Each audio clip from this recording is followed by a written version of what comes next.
دنیا کے اندر ایسے شہر بھی موجود ہیں جہاں آپ کو سیر کرنے کے لیے آپ کو ایک اچھا غوطہ خور بننا پڑے گا، یعنی کہ آپ کو ایک اچھی تیراکی سیکھنا پڑے گی۔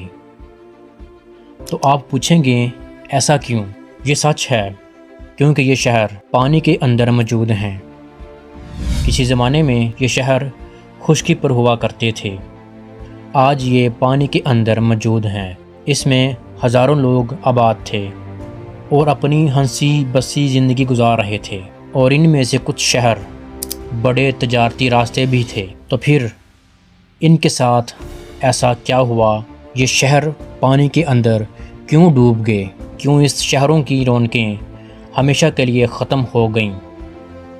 تو آج کی اس ویڈیو میں ہم بات کریں گے دنیا کے 5 ایسے شہروں کی جو پانی کے اندر ڈوب گئے اور ان کی بنیادیں آج بھی زندہ ہیں۔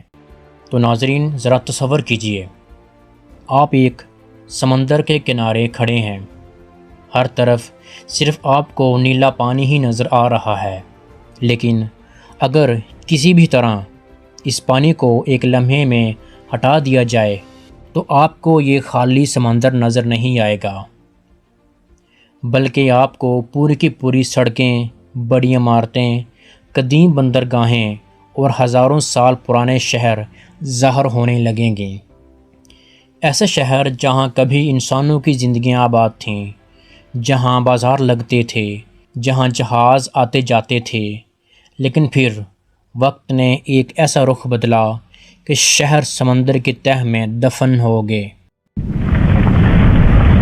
5ویں نمبر پر ہمارا جو شہر آتا ہے اس کا نام ہے پیلوو پیتری۔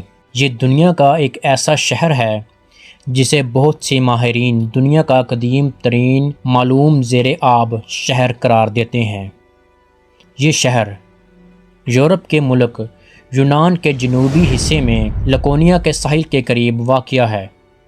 آج یہاں صرف نیلا سمندر دکھائی دیتا ہے، لیکن اس نیلے پانی کے نیچے ایک خاموش شہر آج بھی موجود ہے۔ ایک ایسا شہر جہاں کبھی لوگ آباد تھے، جہاں گھروں کے دروازے کھلتے تھے، جہاں گلیوں میں لوگ آتے جاتے تھے اور جہاں تجارت عروج پر تھی۔ ماہرین آثار قدیمہ کے مطابق اس شہر کی تاریخ تقریباً 5000 سال پرانی ہے اور یہ کانسی کے دور سے تعلق رکھتا ہے۔ سن 1967 میں ایک برطانوی شخص نے اس مقام کی نشاندہی کی اور اگلے ہی برس یعنی کہ اگلے سال اس نے اپنے ماہر غوطہ خوروں کو اس شہر کے اندر بلایا۔ جب سمندر کی تہہ کا جائزہ لیا گیا تو انہیں حیران کن منظر دکھائی دیا۔ پانی کے نیچے سیدھی گلیاں تھیں، کمروں کی دیواریں ابھی بھی موجود تھیں اور بڑے صحن اس شہر کے اندر موجود تھے، اور عمارتوں کی بنیادیں آج بھی واضح طور پر دیکھی جا سکتی تھیں۔ یہ کوئی ٹوٹی پھوٹی چند دیواریں نہیں تھیں، بلکہ ایک باقاعدہ منصوبہ بندی کے ساتھ تعمیر کیا گیا پورا شہر تھا۔ یہ سوال آج بھی لوگوں کو حیران کر دیتا ہے، آخر اتنا بڑا شہر سمندر کے نیچے کیسے چلا گیا؟ تو ناظرین، سائنسدانوں کے مطابق اس علاقے میں ہزاروں سال پہلے آنے والے طاقتور زلزلوں نے اس شہر کو آہستہ آہستہ سمندر کے نیچے کر دیا، اور آہستہ آہستہ یہ شہر زمین کے اندر دھنسنے لگا، اور آخرکار ایک دن یہ شہر سمندر کے اندر ڈوب گیا۔ اب ہمارا سفر یونان سے تقریباً 800 کلومیٹر جنوب مشرق کی طرف افریقہ کے ملک مصر کی جانب بڑھتا ہے۔ آج یہاں صرف سمندر دکھائی دیتا ہے، لیکن تقریباً 600 سے 10 میٹر پانی کے نیچے ایک ایسا شہر موجود ہے جو کبھی مصر کی سب سے اہم بندرگاہوں میں شمار ہوتا تھا۔ اس شہر کا نام تھا ہیریکیلین، جسے قدیم مصری زبان میں تھونس بھی کہا جاتا تھا۔ 2000 سال پہلے یہ شہر مصر آنے والے تاجروں کا مرکزی دروازہ تھا۔ یونان، قبرص، فونیکیا اور بحر روم کے دوسرے علاقوں سے آنے والے تجارتی جہاز سب سے پہلے اس بندرگاہ پر لنگر انداز ہوتے تھے۔ یہاں بڑے بڑے مندر بھی تھے اور نہروں کا ایک وسیع جال شہر کے اندر پھیلا ہوا تھا، لیکن پھر سب کچھ بدل گیا۔ تقریباً 8ویں صدی عیسوی کے آس پاس اس علاقے میں شدید زلزلے آنے شروع ہوئے۔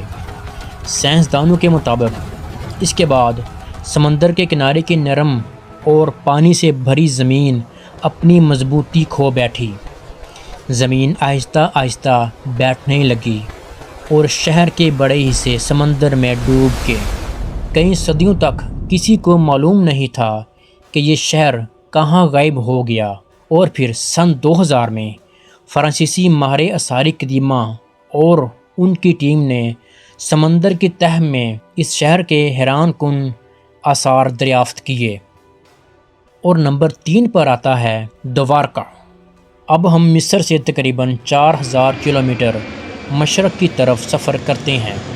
یہ شہر بھارت میں واقع ہے۔ ریاست گجرات کے مغربی ساحل پر واقع یہ شہر، جس کا نام تھا دوارکا، جو بحر عرب کے کنارے پر واقع ہے۔ یہاں سمندر کی گہرائی میں ایسے پتھریلے ڈھانچے اور آثار ملے ہیں جنہوں نے کئی برسوں سے سائنسدانوں اور مورخین کی توجہ اپنی طرف کھینچی ہوئی ہے۔ سن 1983 میں اس علاقے میں سمندری آثار قدیمہ کی باقاعدہ تحقیق شروع ہوئی، اور بعد میں کئی غوطہ خوروں کے دوران پتھر کی دیواریں اور دیگر قدیم ساختوں کے آثار بھی ملے۔ لیکن یہاں ایک اہم بات سمجھنا ضروری ہے۔ بہت سے لوگ ان آثار کو قدیم دوارکا سے جوڑتے ہیں، جبکہ متعدد ماہرین آثار قدیمہ کا کہنا ہے کہ ان دریافتوں کی تشریح پر اب بھی تحقیق جاری ہے۔ ماہرین کے مطابق اس علاقے میں ہزاروں سال کے دوران سمندر کی سطح میں تبدیلی، ساحلی کٹاؤ اور زمین کی قدرتی حرکات نے ساحل کی شکل بدل دی۔ آہستہ آہستہ سمندر آگے بڑھتا گیا اور ساحل کے قریب موجود قدیم تعمیرات پانی کے نیچے چلی گئیں۔ آج بھی غوطہ خور سمندر کی تہہ میں پتھریلے ڈھانچے اور قدیم باقیات دیکھتے ہیں، لیکن ان پر تحقیق اب بھی جاری ہے۔ نمبر 2 پر آتا ہے کیریبین سی میں واقع خوبصورت جزیرہ جمیکا کا رخ کرتے ہیں۔ یہ شمالی امریکہ میں واقع ہے۔ آج یہاں ایک پرسکون ساحل نظر آتا ہے، لیکن تقریباً 300 سال پہلے یہی جگہ دنیا کی امیر ترین اور مصروف ترین بندرگاہوں شہروں میں شمار ہوتی تھی۔ 17ویں صدی میں پورٹ رویل تجارت کا ایک اہم مرکز تھا۔ دنیا بھر سے تجارتی جہاز یہاں آتے تھے اور شہر دولت سے مالا مال تھا۔ لیکن 7 جون سن 1692 میں سب کچھ بدل گیا۔ اچانک ایک طاقتور زلزلہ آیا، زمین زور زور سے ہلنے لگی اور پھر ایک عجیب منظر سامنے آیا۔ زمین جو ریت اور پانی سے بھری ہوئی تھی اپنی مضبوطی کھو بیٹھی، اور کئی عمارتیں آہستہ آہستہ نیچے دھنسنے لگیں۔ چند ہی منٹوں میں شہر کا ایک بڑا حصہ سمندر میں جا گرا۔ زلزلے کے فوراً بعد آنے والی سمندری لہروں نے تباہی کو مزید بڑھا دیا۔ اس حادثے میں ہزاروں افراد اپنی جانوں سے ہلاک ہو بیٹھے، اور پورٹ رویل، اس کا بڑا حصہ ہمیشہ کے لیے پانی کے نیچے چلا گیا۔ آج بھی غوطہ خور سمندر کی تہہ میں اس شہر کے آثار دیکھ سکتے ہیں۔ پرانی اینٹوں کی دیواریں، گھروں کی بنیادیں، برتن اور شیشے کی بوتلیں آج بھی موجود ہیں، اور روزمرہ استعمال کی بہت سی چیزیں آج بھی وہاں محفوظ ملتی ہیں، جن سے اس دور کی زندگی کے بارے میں اہم معلومات حاصل ہوتی ہیں۔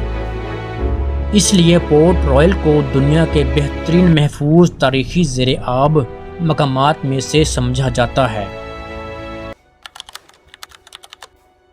اور سب سے آخر میں اٹلی کا ایک گم شدہ شہر، اٹلی کے جنوب مغرب میں واقع نیپلس کے قریب یہ شہر واقع ہے۔ آج یہ مقام بحر روم کے کنارے ایک پرسکون ساحلی علاقہ ہے، لیکن تقریباً 2000 سال پہلے یہ رومی سلطنت کے امیر ترین لوگوں کی پسندیدہ جگہ تھی۔ اسے اکثر رومی سلطنت کی لگژری زیورات کہا جاتا تھا۔ یہاں رومی شہنشاہ، جرنیل، سینیٹر اور دولت مند خاندان اپنی چھٹیاں گزارنے آتے تھے۔ سمندر کے کنارے سنگ مرمر سے بنے محلات اس شہر کے اندر موجود ہیں۔ وسیع باغات، عمدہ حمام اور خوبصورت ولاز اس شہر کی شان تھے۔ کہا جاتا ہے کہ رومی سلطنت کے کئی اہم فیصلے بھی اسی بڑے محلات کے اندر ہوتے تھے، لیکن پھر قدرت نے خاموشی سے اپنا کام شروع کیا۔ کسی بڑے زلزلے اور اچانک آنے والی سونامیوں سے تباہ نہیں ہوا، بلکہ اس کے نیچے ایک فعال آتش فشانی خطہ موجود ہے۔ اس علاقے میں زمین ہزاروں سال سے کبھی اوپر اٹھتی اور کبھی آہستہ آہستہ نیچے بیٹھتی رہتی۔ صدیاں گزر گئیں، زمین ہر سال چند ملی میٹر نیچے ہوتی گئی اور سمندر آہستہ آہستہ شہر کے اندر داخل ہونے لگا۔ پہلے ساحلی عمارتیں ڈوبیں، پھر محلات، پھر گرم پانی کے حمام اور آخرکار شہر کا بڑا حصہ سمندر کی گہرائی میں چلا گیا۔ صدیوں بعد جب غوطہ خور اس مقام تک پہنچے تو وہ حیران رہ گئے۔ سمندر کی تہہ میں آج بھی سنگ مرمر کی سڑکیں موجود ہیں، قدیم ستون، مجسمے، میوزک سے سجے فرش آج بھی اس شہر کے اندر موجود ہیں، اور رومی دور کی شاندار عمارتوں کے آثار بھی اس شہر کے اندر موجود ہیں۔ یہ آثار اتنے اہم ہیں کہ اٹلی نے اس پورے علاقے کو ایک زیر آب آثار قدیمہ پارک قرار دے دیا ہے۔